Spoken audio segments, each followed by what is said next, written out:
Alors, pour ceux qui se le demandent, c'est effectivement Caroline qui m'a suggéré de mettre des bretelles ce matin. Je le dis, j'ai déjà eu quelques commentaires, alors je veux me disculper. Euh, donc, je dois aussi justifier mon message. J'avais prévu que la fin du monde arriverait vendredi. Donc, là, j'ai été pris par surprise quand la fin du monde n'est pas arrivée. Non, en fait, c'est que je pensais avoir plus de temps pour me préparer et j'ai retardé un petit peu durant la semaine, mais je suis tombé malade pas mal hier et puis alors je l'ai terminé à la hâte ce matin. Mais ça va peut-être être plus court qu'à l'habitude. Les membres du comité étaient sceptiques ce matin quand je leur ai dit que je ferais maximum une demi-heure. Alors, on va voir.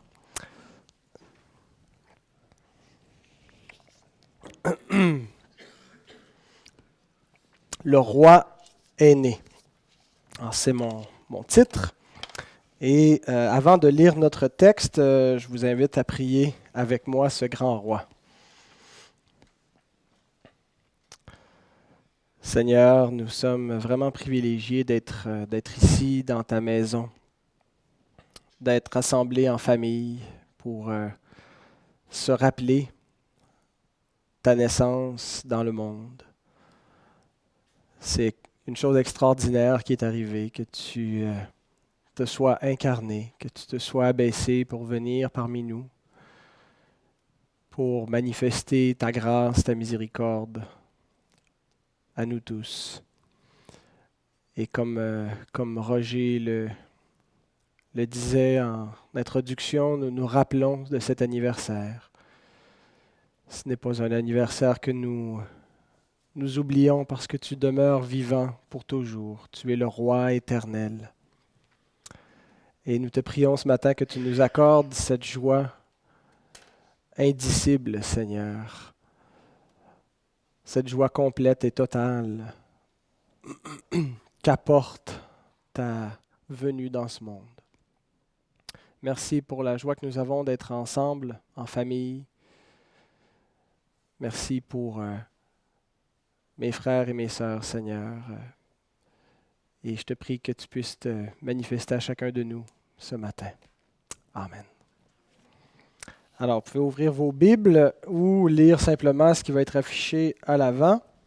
Le texte est tiré de l'Évangile de Matthieu au chapitre 2 et c'est les 12 premiers versets.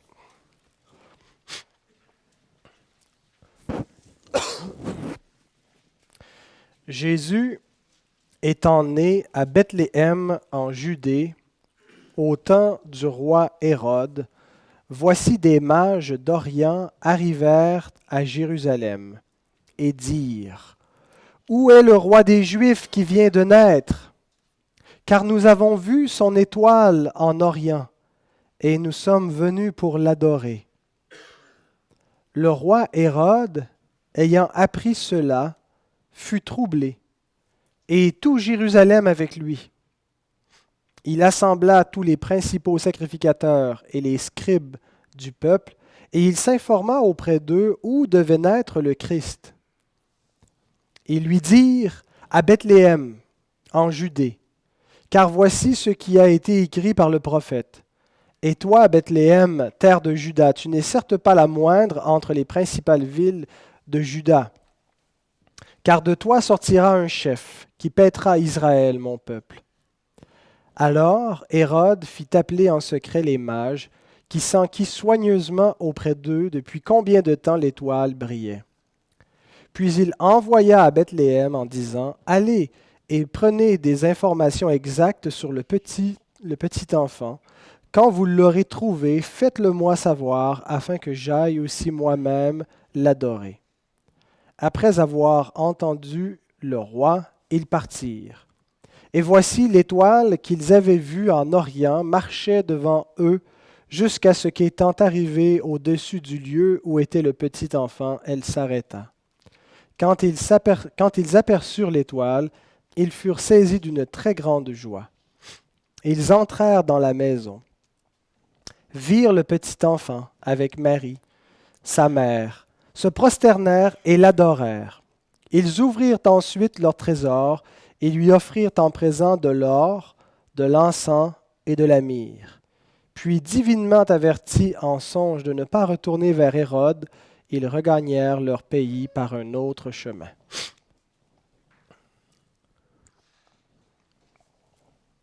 C'est un des récits de la Nativité que je trouve particulièrement intéressant. Et il y aurait plusieurs aspects qu'on pourrait faire ressortir de ce texte. L'exposition, je la trouve intéressante. Alors, bien sûr, plusieurs éléments vont être laissés de côté par manque de temps ce matin, mais il y a un élément central qui nous frappe lorsqu'on lit cela, c'est qu'un roi est né. Le roi est né. Et c'est le but du voyage de ces mages, c'est de venir rencontrer ce roi. Les mages, c'était, qu'on pourrait dire, des astrologues, pas type Jojo Savard, plutôt type astronome, là, des gens qui étudiaient sérieusement les astres, qui s'orientaient avec la position donc des étoiles, comme on faisait à l'époque où on n'avait pas Google Maps et on n'avait pas non plus de carte routière détaillée. Les hommes ont toujours été fascinés par les astres. Et c'est effectivement assez fascinant quand on étudie le système solaire, la galaxie, les étoiles gigantesques. Quand on commence à prendre conscience des proportions de notre univers, il y a quelque chose de vraiment fascinant qui nous donne une forme de vertige devant la grandeur de cet univers-là et devant la perfection aussi de notre système actuel, le système dans lequel notre planète est placée dans la Voie lactée, notre position par rapport au Soleil. Il y a vraiment quelque chose de vraiment fascinant, d'intéressant. Et les hommes, donc, je le disais, utilisaient le ciel pour s'orienter, mais également, ils croyaient non seulement s'orienter géographiquement, mais chronologiquement. Ils pensaient aussi tirer des présages du temps en regardant les astres et en y trouvant des signes. Juste, je faisais allusion en introduction, il n'y a pas si longtemps, on prédisait la fin du monde ou un bouleversement majeur avec le calendrier des Mayas. Encore une fois, c'était en se fondant sur les astres et l'alignement des planètes. Je ne sais pas trop, je n'ai pas trop donné d'intérêt à tout ça. Donc, la Bible se moque plutôt de l'astrologie. On voit, l'Écriture dit, ne craignez pas les signes du ciel comme les autres nations le font. Et l'Écriture invite plutôt à regarder celui qui a fait les astres plutôt que les astres eux-mêmes pour avoir des réponses. Tournez vos regards vers le Créateur des astres, vers le Créateur du Soleil, et non vers les astres eux-mêmes pour avoir une orientation. Mais il semble qu'il a plu à Dieu d'associer la naissance de son Fils dans le monde avec un événement astrologique, dans le sens que Dieu a fait apparaître une étoile lorsque son Fils, lorsque le roi est né. Il y a quelque chose de vraiment beau. Le roi vient au monde et une étoile apparaît dans le ciel. C'est romantique, c'est fabuleux. Le grand roi vient de naître et Dieu fait briller une nouvelle étoile pour souligner ce grand événement-là. Ça rappelle la prophétie de Balaam. Balaam, qui était aussi un prophète qui a apostasié, mais qui a un bout de temps a été fidèle dans ses prophéties. Nous lisons dans Nombre 24, verset 17, « Je le vois, mais non maintenant. Je le contemple, mais non de près. Un astre sort de Jacob, un sceptre s'élève d'Israël. Il perce les flancs de Moab et il abat tous les enfants de Seth. » Balaam, qui est prophétisé donc à l'époque de Moïse, pendant que les enfants d'Israël marchaient dans le désert. Et il dit, je le vois, parlant probablement donc du Messie qui devait naître, mais c'était encore lointain, c'était encore quelque chose qui n'était pas près d'arriver. Et il voit un astre qui sort de Jacob. Alors cette idée de l'astre, celui qui est la lumière, l'astre brille, et donc littéralement ici c'est ce qui arrive, un astre apparaît pour souligner que celui qui est la lumière du monde vient d'apparaître, vient d'entrer dans le monde. Dans l'histoire de l'Église aussi, on a souvent associé aux mages et à leur venue et au fait qu'ils ont vu une étoile, à un texte qu'on retrouve dans le livre d'Ésaïe au chapitre 60, verset 3. Nous lisons « Des nations marchent à ta lumière et des rois à la clarté de tes rayons. » Une belle prophétie lorsqu'on l'applique à Jésus-Christ. Des nations marchent à ta lumière. Et c'est vraiment ce qu'on voit dans la venue des mages. Les nations qui viennent à la lumière de cet astre pour trouver le Christ. Ce n'étaient pas les nations qui attendaient le Messie. C'était Israël. Ce n'étaient pas les païens qui avaient reçu les promesses, les prophéties. Ce n'étaient pas ceux qui étaient en dehors de la lignée d'Abraham qui avaient reçu cette espérance qu'un roi viendrait, leur roi viendrait dans le monde pour régner. Et ce récit de la Nativité, ce récit des mages, nous donne un indice quant à la place des païens dans l'accomplissement du salut de Dieu. On a pratiquement une parabole des réponses juives et païennes devant le Messie lorsqu'on lit cette histoire des mages. Parce qu'on a dans la réponse des païens et la réponse des Juifs dans ce texte-là. Et quand on lit les évangiles en particulier, mais le reste du Nouveau Testament, le Nouveau Testament a beaucoup à dire sur l'entrée des païens dans le salut et sur, si on veut, leur cohabitation avec Israël.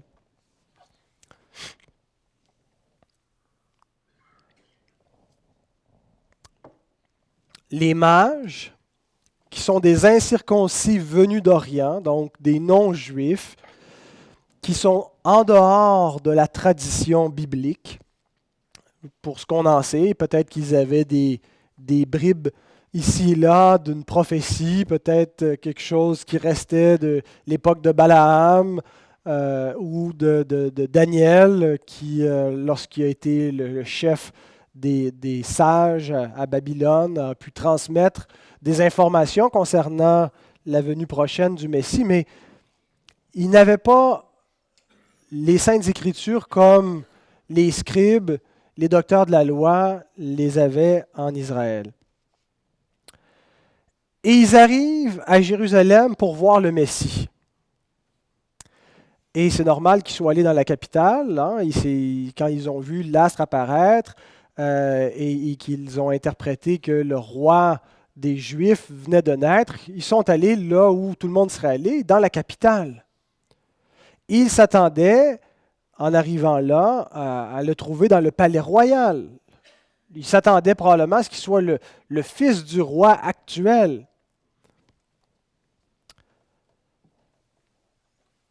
Et sans le savoir, ils se mettent à évangéliser Jérusalem, qui est complètement bouleversée par leur venue. On imagine qu'ils étaient un imposant cortège. Ils devaient, parfois on représente les mages comme s'ils étaient trois. Mais le texte ne nous dit pas combien ils étaient. On dit qu'ils étaient trois parce qu'il y a trois présents, mais je présume qu'ils étaient un cortège plus imposant que ça, surtout pour faire un long périple comme ils ont fait. Il fallait apporter une certaine cargaison.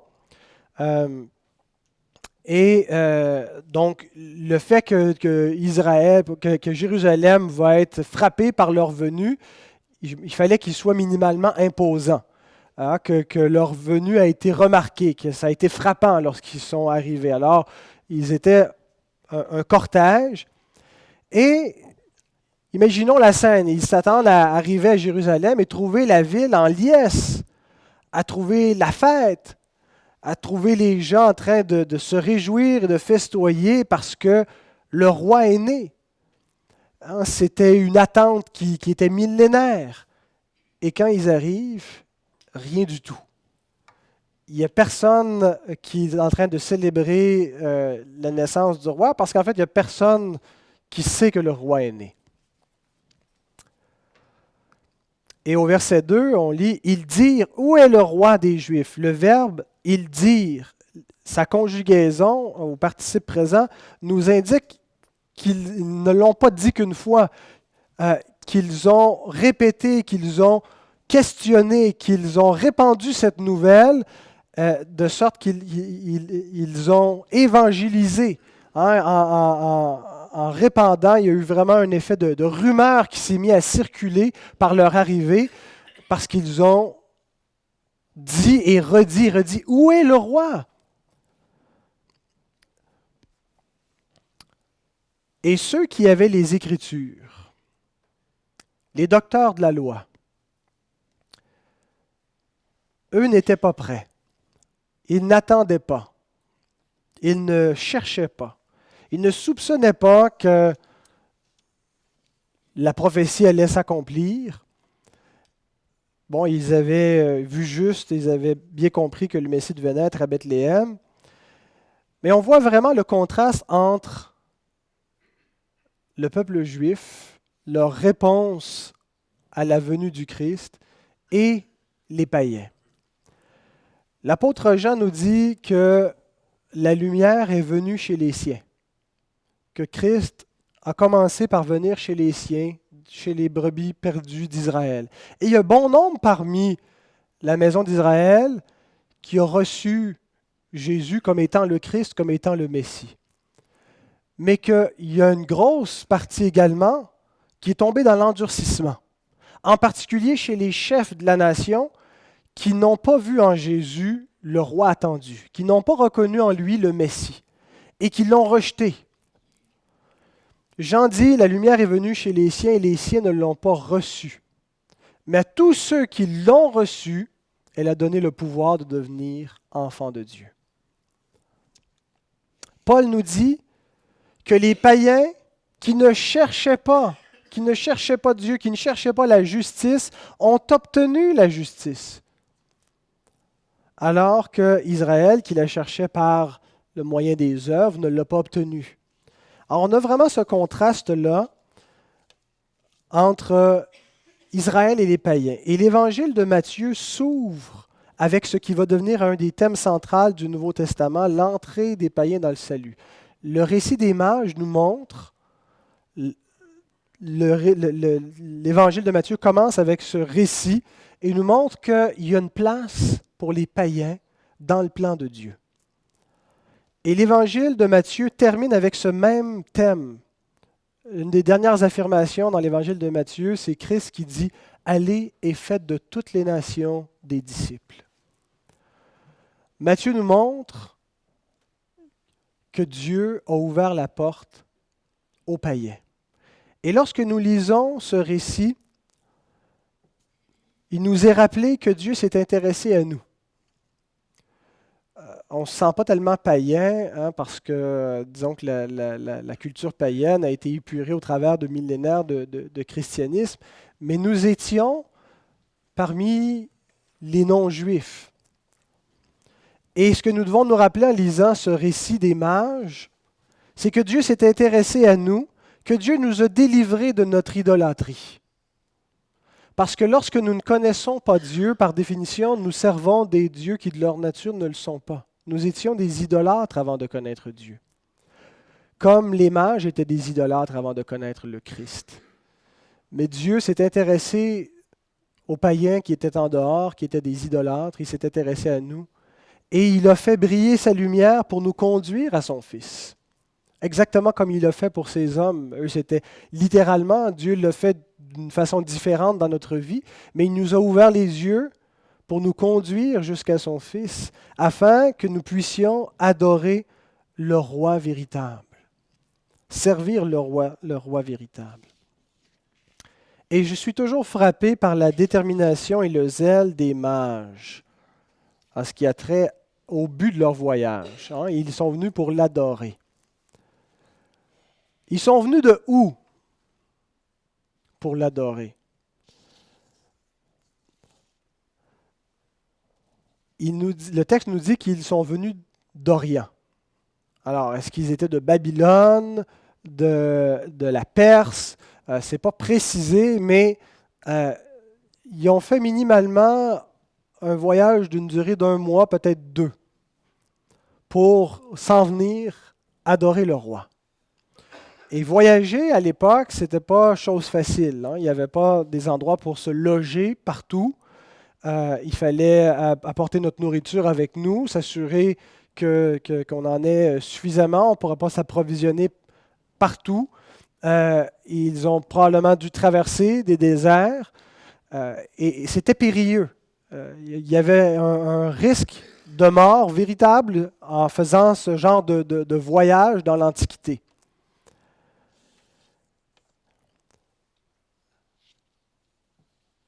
Ces mages n'avaient qu'une petite compréhension de ce qui est en train d'arriver. Je ne pense pas qu'il y avait une pleine compréhension de qui est Jésus, parce que la nouvelle alliance n'avait pas encore été pleinement révélée. Elle allait l'être pendant le ministère de Christ et par la suite via le ministère des apôtres. Mais ils ont bien utilisé le peu de compréhension qu'ils avaient. Ils ont mis à bon escient ce qu'ils comprenaient. Et ils comprenaient que ce qui est en train de se passer dans la Judée était assez important pour entreprendre un tel voyage. De pacter les chameaux et de s'en aller pour plusieurs semaines, risquer peut-être de mourir en chemin pour aller adorer le roi. Et je trouve que ça fait un assez gros contraste parfois avec notre attitude qui est froide face au roi, face à l'adoration envers le Seigneur. On se laisse décourager assez facilement parfois de venir adorer le roi. Ce matin, c'est ce que nous sommes venus faire. Nous sommes venus lui rendre hommage. Nous sommes venus l'adorer. En proclamant sa gloire par nos bouches, nous sommes venus pour dire des louanges en son nom, pour chanter des cantiques, pour déclarer publiquement qu'il est Seigneur, qu'il est glorieux. Et souvent, on se laisse ralentir dans cette adoration. Il a tombé 3-4 pouces de neige, c'est trop, je ne peux pas aller à l'église, je risque d'avoir un accident. J'exagère, mais vous comprenez le point.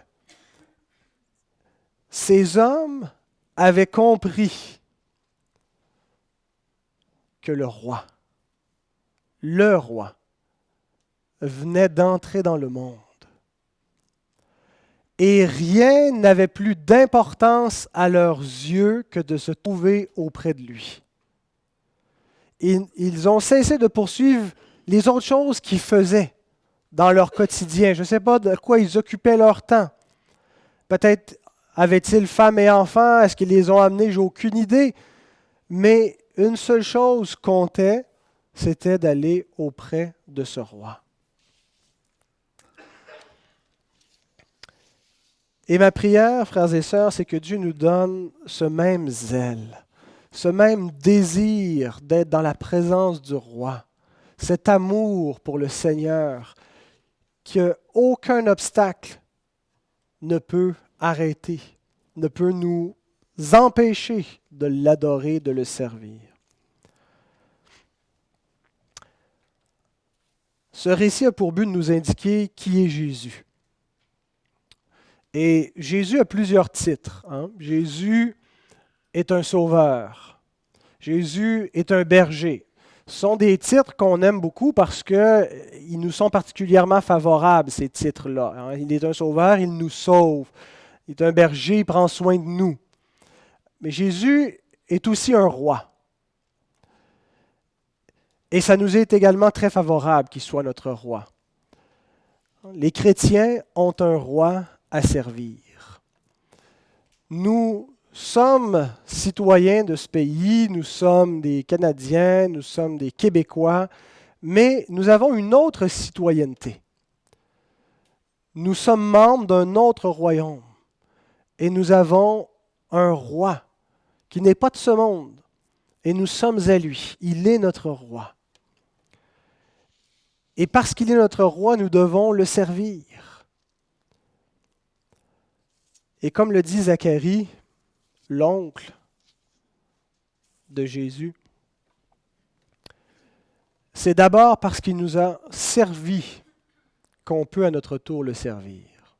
Il est important que nous comprenions que oui, nous devons servir ce roi parce qu'il est le roi, mais si nous pouvons le servir, c'est parce qu'il nous a servi. Nous ne le servons pas comme si il avait besoin de quoi que ce soit, comme s'il s'attendait, comme s'il avait besoin de nous. Nous le servons seulement par gratitude, par reconnaissance. Zacharie dit ceci dans son cantique dans l'Évangile de Luc. Selon le serment par lequel il avait juré à Abraham notre Père de nous permettre, après que nous serions délivrés de la main de nos ennemis, de le servir sans crainte, en marchant devant lui dans la sainteté et dans la justice tous les jours de notre vie. Après que nous serions délivrés de la main de nos ennemis. Nous ne pouvons pas servir Dieu avant d'avoir été délivrés du péché, délivrés de la puissance du malin. Et c'est ce que le Seigneur est venu faire. Le roi est venu nous servir, est venu nous délivrer. Un roi, c'est ce que ça fait. Il est là pour protéger son peuple, pour secourir son peuple. Régner sur son peuple, c'est ce que ça veut dire. Et c'est ce qu'il a fait. Il nous a secourus, il nous a délivrés de la main de nos ennemis afin que nous puissions maintenant le servir. Si nous n'avons pas été délivrés du péché, nous ne pouvons pas le servir parce que nous ne pouvons pas l'aimer. Notre cœur est emprisonné dans le péché jusqu'à ce qu'il soit délivré par le bras puissant de Christ. Et lorsqu'il est délivré, notre cœur est capable de l'aimer, est capable de désirer marcher dans ses voies, est capable de lui rendre un culte qui lui soit agréable en s'offrant comme une offrande vivante. Et une fois que c'est fait, nous devons faire comme les mages, c'est-à-dire à être prêts à des sacrifices pour notre roi. Être prêt à marcher une longue distance pour notre roi. Être prêt à souffrir pour notre roi. Nous devons suivre ses voies. Quelle joie de suivre ses voies. Le texte nous dit, ils furent saisis d'une très grande joie. Ils ont vu l'étoile réapparaître lorsqu'ils sont repartis de Jérusalem vers Bethléem. Et le texte nous dit, ils furent saisis d'une grande joie. Nous avons la même joie lorsque nous marchons dans les voies du Seigneur, lorsque nous suivons la lumière que le Seigneur met dans notre vie. Il y a une réelle bénédiction, une joie intense, paisible dans l'âme de tous ceux qui suivent les voies du roi. Pourquoi? Parce que ces voies mènent à lui. Où est-ce que les voies ont conduit les mages? Au Christ lui-même. Directement à lui. Lorsque nous suivons ses voies, c'est à lui que nous allons. Et c'est pour ça que nous sommes dans la joie, parce que nous sommes en communion avec le roi. Nous devons, comme eux, parler de lui aux autres. Ils sont arrivés, ils ont évangélisé tout Jérusalem en disant « Le roi est né ». Où est-ce qu'il est? Nous sommes venus pour l'adorer. Nous ne devons pas cacher notre foi. Faire semblant que nous ne connaissons pas ce roi ou simplement ne pas en parler. Mais nous devons fièrement l'annoncer à tous. Nous devons, comme eux, ouvrir nos trésors pour lui offrir le meilleur de nous-mêmes, le meilleur de ce que nous pouvons donner au Seigneur, nous devons le donner avec joie. Et c'est ainsi que nous adorons notre roi. Parce que notre roi n'est pas comme les autres rois. Et je termine avec ça. Il est le roi éternel. Remarquez comment les mages affirment la royauté de Jésus. Lorsqu'ils arrivent, ils disent « Où est le roi des Juifs qui vient de naître ?» Ils ne disent pas « Où est celui qui doit devenir roi d'Israël ?» Ils disent « Où est celui qui est roi ?» Il y a une force extraordinaire dans cette affirmation. Sa royauté n'est pas quelque chose à valider. Elle est un fait établi, c'est un indicatif. Le roi est né. C'est une certitude. Et la certitude de sa royauté contraste énormément avec les conditions de sa naissance. Parce que rien ne semble plus incertain à vue humaine qu'il soit roi. L'attente des mages, c'était de trouver le roi dans la capitale, probablement dans le palais royal, avec tous les habitants dans la fête. Et ils arrivent, ils ne trouvent rien. Et le Seigneur les mène jusqu'à Bethléem, dans une humble maison, où ils trouvent un simple enfant. Il n'est pas protégé par des gardes. Il est auprès de sa mère, Marie, il n'y a rien, il ne semble pas être du tout dans la richesse, on a une humble condition. Et dans le cantique que nous entonnons, qui parle des mages, voyez dans la nuit ces mages, il y a une strophe qui dit « Est-ce lui, le roi des anges, vient-il de naître en ce lieu? » Est-ce que la strophe suggère qu'il y a eu un doute dans la pensée des mages lorsqu'ils ont vu cet enfant auprès de Marie, sa mère. Autant ils affirment avec certitude, le roi est né, l'astre est là, les prophéties sont accomplies. Mais lorsqu'ils voient la réalité, elle semble contredire toutes leurs attentes. Il semble que Dieu prend plaisir à cacher les choses et à les révéler à qui il veut. Dieu a véritablement caché des gloires. Le Christ lui-même va le dire, va louer son Père un bon moment donné en disant « Je te loue, Père, de ce que tu as caché ces choses aux sages et aux intelligents, à ceux qui se pensent sages et intelligents, de ce que tu les as révélés aux enfants, à ceux qui humblement les reçoivent. Et tu nous accordes dans ta grâce de comprendre ce qui est caché, ce qui ne peut pas être compris par nos yeux, par ce qu'on voit, par notre intelligence. » Dieu a véritablement caché la gloire de son Fils dans cette condition-là. En même temps qu'il n'est pas moins glorieux dans sa royauté. Bienheureux ceux à qui Dieu a révélé que Jésus est le roi véritable. Bienheureux êtes-vous si Dieu, comme à ses mages, vous a ouvert les yeux, vous a permis de comprendre que l'enfant dans la crèche n'est pas qu'un simple enfant. C'est le roi du monde, c'est le sauveur du monde, c'est le Fils de Dieu. C'est Dieu fait homme. Et c'est un roi éternel. Ce n'est pas un roi passager, ce n'est pas un roi qui est venu temporairement. C'est un roi qui est toujours vivant et qui règne maintenant et qui seul peut vous sauver. Bienheureux êtes-vous.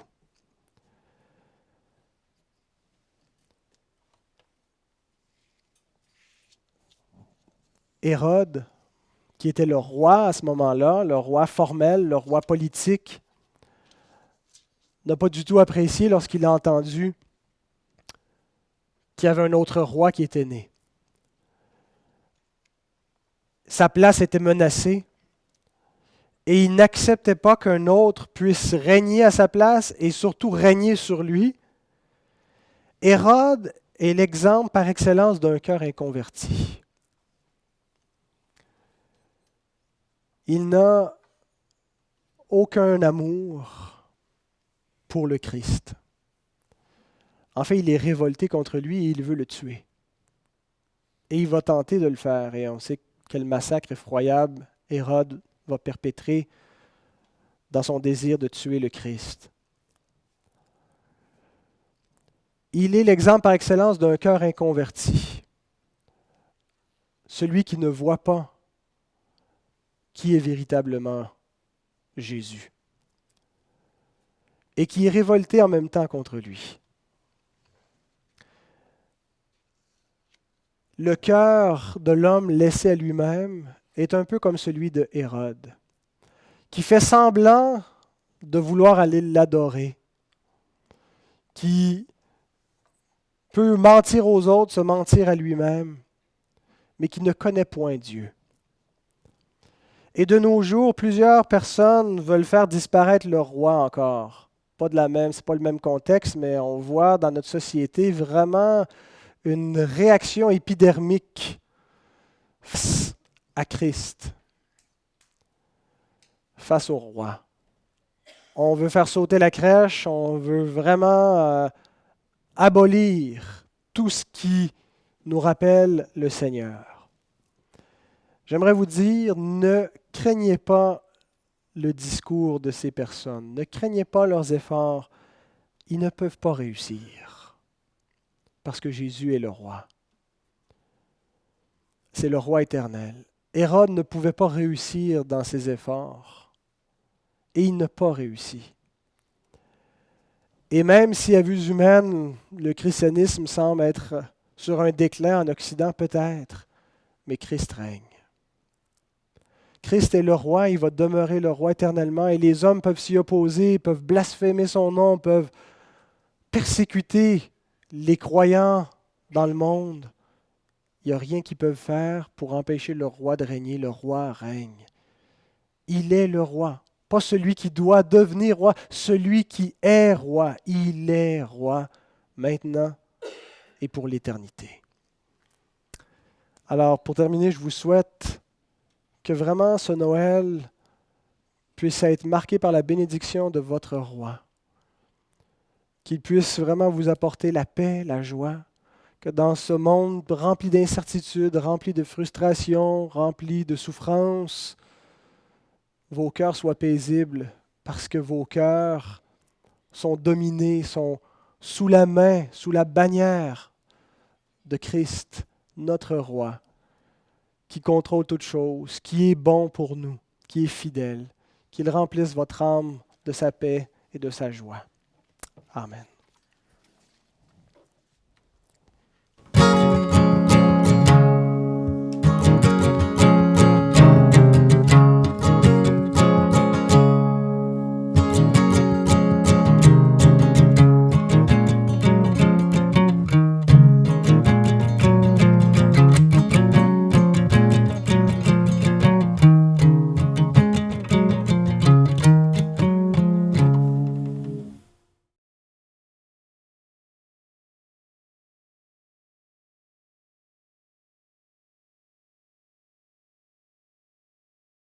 Vous lire un passage dans Jean qui prend, il y a une manière à lui d'apporter la venue de Jésus-Christ. Et je vais lire un passage de son évangile. Ça va être Jean 1, 14 à 18. Et je vous invite pour ceux qui vont vouloir partager, prier avec nous, d'y aller et de formuler des prières, aussi courtes soient-ils, de remercier pour votre salut et de remercier pour l'accès qu'on a au Seigneur aujourd'hui. Alors, sentez-vous bien libre de prier. Jean 1, 14 à 18. Et la parole a été faite chair, et elle a habité parmi nous, pleine de grâce et de vérité, et nous avons contemplé sa gloire, une gloire comme le Fils unique venu du Père. Jean lui a rendu ce témoignage et s'est écrié, « C'est lui dont j'ai dit, celui qui vient après moi m'a précédé, car il était avant moi. » Et nous avons tous reçu de sa plénitude, et grâce pour grâce, car la loi a été donnée par Moïse. La grâce et la vérité sont venues par Jésus-Christ. Parole du Seigneur. Prions ensemble. Pendant que l'Assemblée est en prière, nous vous invitons à prendre également un temps de recueillement.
Inviter la chorale pour un chant qu'on va se délecter, on va les écouter chanter. C'est un tiré d'un psaume. Je les laisse à l'œuvre.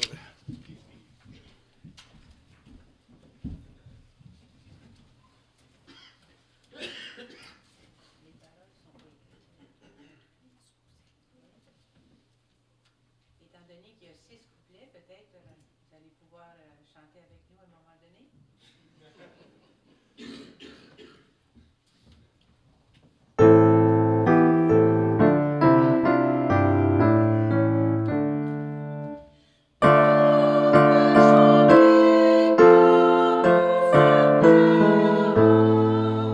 Thank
Bravo, merci beaucoup. C'était excellent.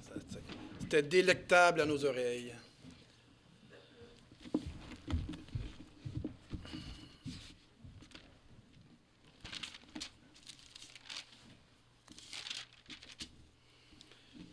Pour terminer notre temps de culte, j'ai choisi un passage où l'ange vient dire à Marie qu'elle porterait le Fils de Dieu. Et on va voir ce que Marie répond à Dieu et la démonstration de la grande foi que cette femme avait. Alors,